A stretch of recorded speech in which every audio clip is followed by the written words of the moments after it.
Hello everyone, welcome back to my channel and welcome to a new video.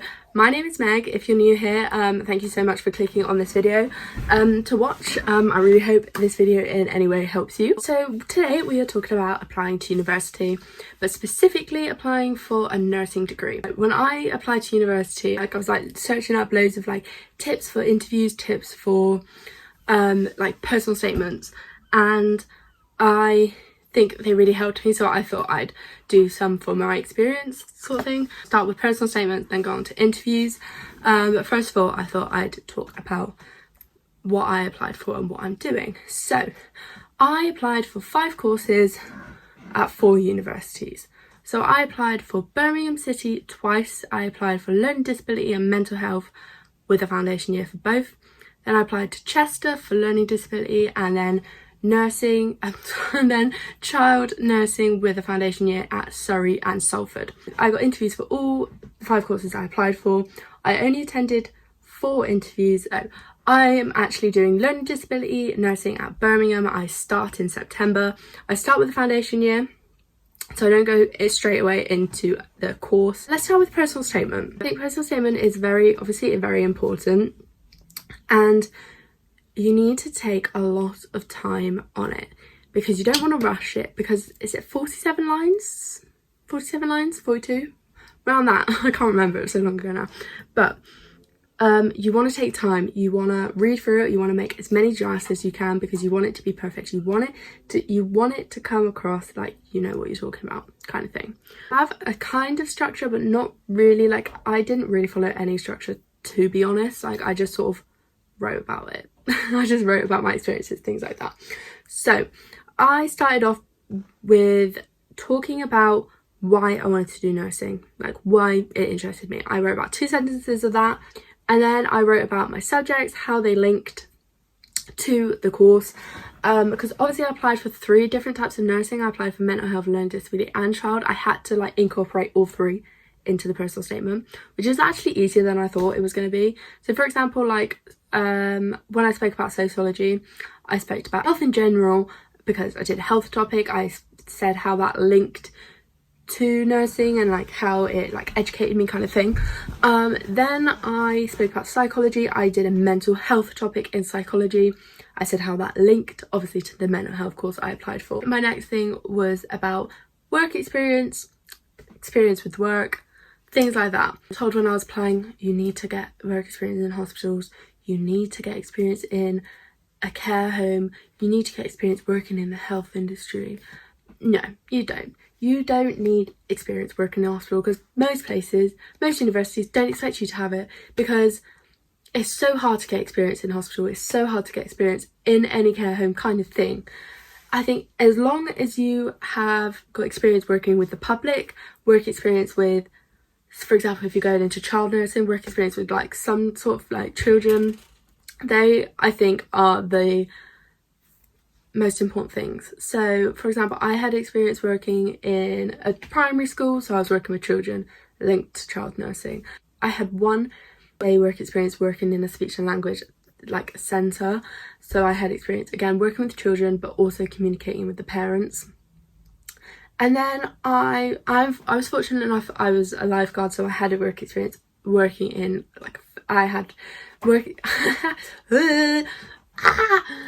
so I was fortunate enough to be a lifeguard, so I have experience with first aid. So I do think that helped me a little bit, but I personally don't think you need experience specifically, because again, like I said, they're not expecting you to have it. So for example, if you work in Tesco, you have experience with working with the public, you have experience with being in a team, leading, kind of things like that. They want to see what you are, they want to see what you're like, they want to see if you have experience talking, communication with these public, and how you come across, things like that. Yeah, and then I spoke briefly about things I did in school. So for example, I was in the student leadership team. I spoke about how I was a leader, things like that. And then I was also a sports leader, and with that sports leading, I only mentioned that because when we did it, we worked with some we worked with children who had learning disability, which is obviously what I'm going into, so I had to mention that. So that is pretty much all I have on the personal statement. I don't know how. Oh, also to say, you've got to say why you want to do nursing and what nursing is. So if you're applying to learning disability nursing, I went to the open day at Birmingham and they told me, maybe like even in your interview or in your personal statement, say what learning disability is, because people get it mixed up with learning difficulty. So you want to like make it clear that you know what you're applying for. Have a brief description of what nursing is and then say why you want to do it. Only brief, because you're going to expand in that in your interview. Leading on to interviews, you have, most of the time you have group interviews and you have individual interviews.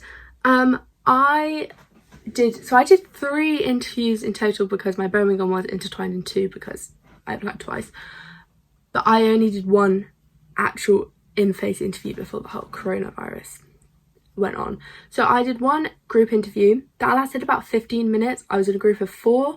We were given a picture with a few questions and we basically had to describe what we saw in the picture and like we had to answer the questions. So in a group interview, what they want to see is how you work in a group, how you react to people's ideas, how you bring up your own ideas, and just how you are working a team, because obviously when you are nursing, you are working in a team all the time. So my biggest tip is don't cut off people. If someone's talking, don't cut off people. Make sure you get your point across as well, in like a friendly way. And if you don't agree with someone's point, don't be like, I don't agree with that. Be like, oh, that's a good idea, but maybe this idea is a bit better. Like, do it in a nicer way, because you don't want to come across rude, because that is like, they don't want that. When I was in my group interview, there was 2 very confident girls, and then me and this other girl were quite, not quiet, but like the other 2 girls overpowered us kind of thing. Like, they were always talking, they always wanted to get their point across. So I'd go to say something and then they'd cut me off.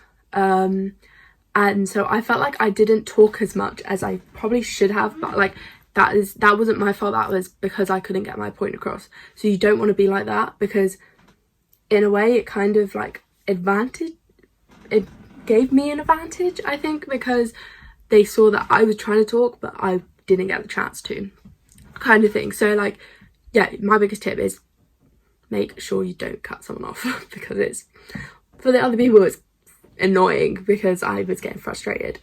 Anyway, that is pretty much all I've got to say for group interviews. Like, they're probably most relaxed because it's not as intense, like you're just having a discussion and someone's watching it, pretty much. Next is individual. When I tell you I was pooing myself before my interviews, because I hate one-to-one conversations. I get real bad, I don't want to say anxiety, because it's not, but like it's very, very, I would say it's mild anxiety, but like the night before I'd be like thinking about it. I'd have to be so prepared, because I hate going into something not prepared. Like, I got so stressed about these interviews. You don't need to, like, you really don't need to, because they are not as hard and they're not as stressful as you think. Of course, like, I can tell you that as much as you like, but obviously you're going to react how you react. But my biggest thing is make sure you're prepared as much as you think you need to be prepared. And then in the morning of your interview, have a relaxed morning. Or for example, when I went to mine, I had to get up at like 6 because we drove to Manchester, which is like a 4-hour drive, and I think my interview was at like 1. But for the whole car journey, I just listened to music, I relaxed, I went in my pajamas, got changed at a service station into my into my smart clothes. Also a big recommendation, wear smart clothes, don't wear jeans, don't wear a top, wear smart clothes, because that is a good example of how professional you come across. Yeah, just relax in the morning, don't think about it. I know it's hard not to, but I found it so much easier. I listened to music, I was talking to my mum, I just relaxed. And when you're in there, your stomach just like, you're like, oh my god. But like, as soon as they ask the first question, you just go, and then take as long as you can to think about the answer. Don't, if they give you a question, don't be like blah, blah, blah, blah, straight away. Like, relax, talk slowly so you can think about what you're saying, and then once they've asked the first question, you'll relax because you're like, oh, this isn't too bad. And they last about 20 minutes. They ask about five or so questions, and the interviewer, well, in my experience at Salford, she made me feel so comfortable, she made me feel so relaxed, I came up to her and she was like, how are you feeling? I was like, I'm really nervous. She was like, no, don't be, like, relax. Like, they want to see you, they want to see the best of you. They're not setting you up to, like, self-sabotage. Is that the right saying? They're not, like, they don't want you to fail. They want the best for you because they want you to go to that uni. They want to give you an offer. They want you. So they're not setting you up to fail. So that is my biggest factor. Just relax. But yeah, going on to the, like, actual questions they're going to ask you for the interview. Most of the time they ask you pretty much the same questions each time. There'll be about one or two that are different, but, like, not that different kind of things. Like, once you've done one, once you've prepared for one, you're pretty much prepared for the others. The only one I didn't feel that prepared for was Birmingham. Hi, doggy. Hi, doggy. So, for Chester, actually, they made me prepare something. They gave me a box of words, and we had to pick out 2 words and we had to say what that word meant, why nurses had to have it, and how do you think you have that. There's 2 things that are very important to know. So you want to know what the NMC is. So I have a book here of literally all the questions I prepared for my interviews. Like, it's all in this book. So you want to know what the NMC is. So I wrote down a brief, what it is. You just want to know, brief. So the NMC is what nurses and midwives must adhere to in their practice. Then you've got the code, which is professional standards and behaviours nurses and midwives must uphold. That is pretty much the basic, all you need to know, because they're not expecting you to know the ins and outs of it because you're not on the course yet, sort of thing. You only need to know basics. Next thing, 6Cs. This is so important because you will always get a question. What qualities do you believe a nurse has? And then you go, oh, I think nurses have to have qualities such as the 6Cs, which are, oh, this is going to wrap my brain now. Care, compassion, competence, communication. Care, compassion, communication, competence. Oh, I can't remember the other 2. I literally just looked at it. It's in here. It is in here. Care, compassion, competence, communication, courage and commitment. That's it. So that's so bad. I did it in February, so it's fine. But yeah, you want to know the 6Cs. And basically when they ask you that question, you want to say, you don't want to list all 6. You don't need to list all 6. You can list about 2 or 3 and then talk about them in depth. So just be like, I think a nurse has to have good communication, have to have clear communication between the patient of what's happening with them. You have to have clear communication with the other co-workers so you can work in a team. I want to have brief explanations like that. The next thing I have is, why nursing? I screwed up this question in all 3 of my interviews because I found, as much as I thought and much as I prepared, I could not put my finger on why specifically I wanted to do nursing. It was just a thing where I was like, oh, that looks interesting, I want to do that. And then I was so passionate about, like, I want to do nursing.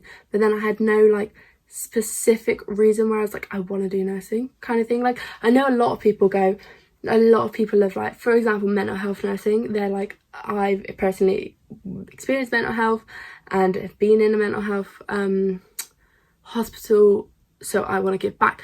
People have, like, specific things like that, but whereas I was just like, I don't know, but I know I want to do it.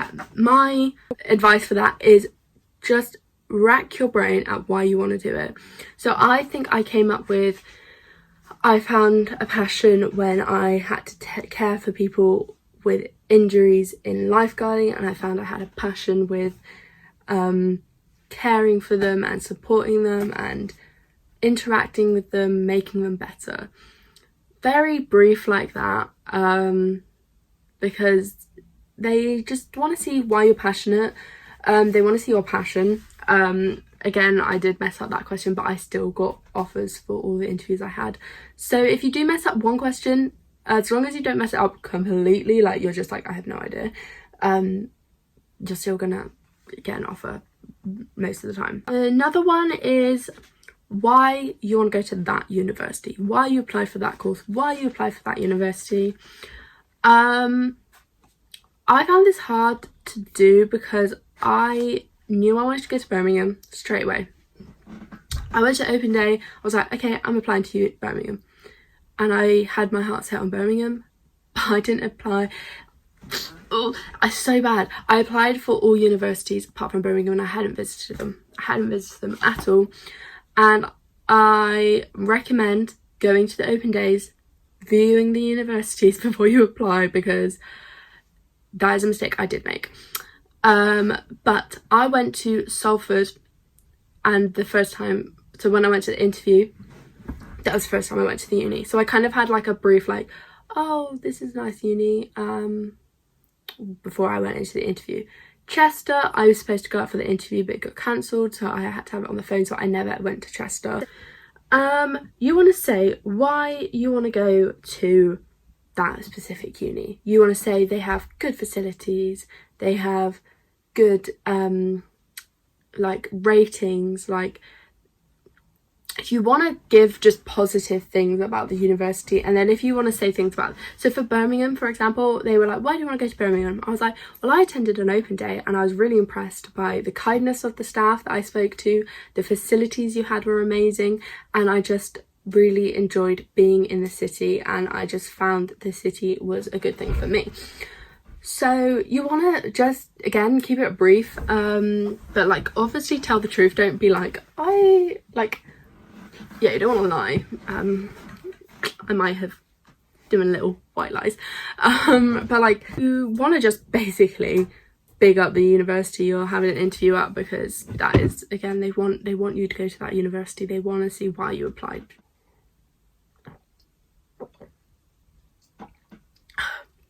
My throat is hurting. I've had to refilm this like twice because I wasn't happy with it.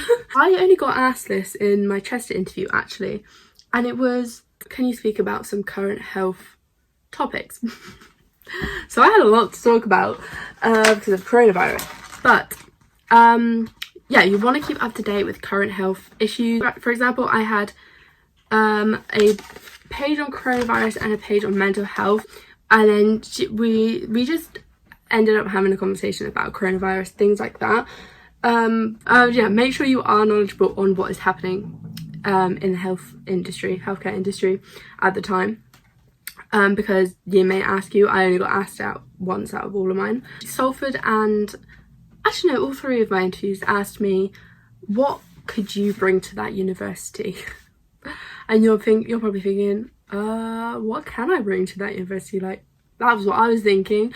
And it was basically, you've just got to say, you basically want to come across as hardworking, passionate as you can, because they don't want someone to be like, oh, I don't work, I can't be bothered to attend my lectures, I don't really want to do things, like I'm just lazy. They want you to come across like, I am hardworking, I think I can bring some like passion, I think I can bring hard work and determination to this degree or to this university. Like, I say I'm quite a friendly person, I'm more than happy to bring to go into what they call student ambassadors, things like that. You just want to come across friendly and happy and like helpful to the university. And then the last thing is, you want to have questions prepared to ask them, because it shows that you want to know more about either the uni, the course, just for example. So I asked this at all of my interviews. and it got really good responses each time. So I asked, if I'm successful with this interview and I get an offer, what is there that I can do to prepare for starting in September? That is one of the best questions. Sometimes even having two prepared. Yeah, I think that's pretty much all tips I have. If there's any that I missed out that are like important, because I did do my last one in May, but I can't really remember, like it was all a blur. So if that is all the tips I can think of at the top of my head, if there is any more that someone else applied to, please comment below so people, like other people can like see it, and it helps other people. But yeah, I think that's all I've got to say. Thank you so much for watching. I really hope this helped like at least one person. Yeah, so thank you so much for watching. Subscribe if you'd like. I am going to be making more uni content when I go to uni, like going to be doing a moving vlog, maybe like weekdays and lives at uni, things like that. So yeah, I really appreciate your support. Thank you so much, and I'll see you in my next one.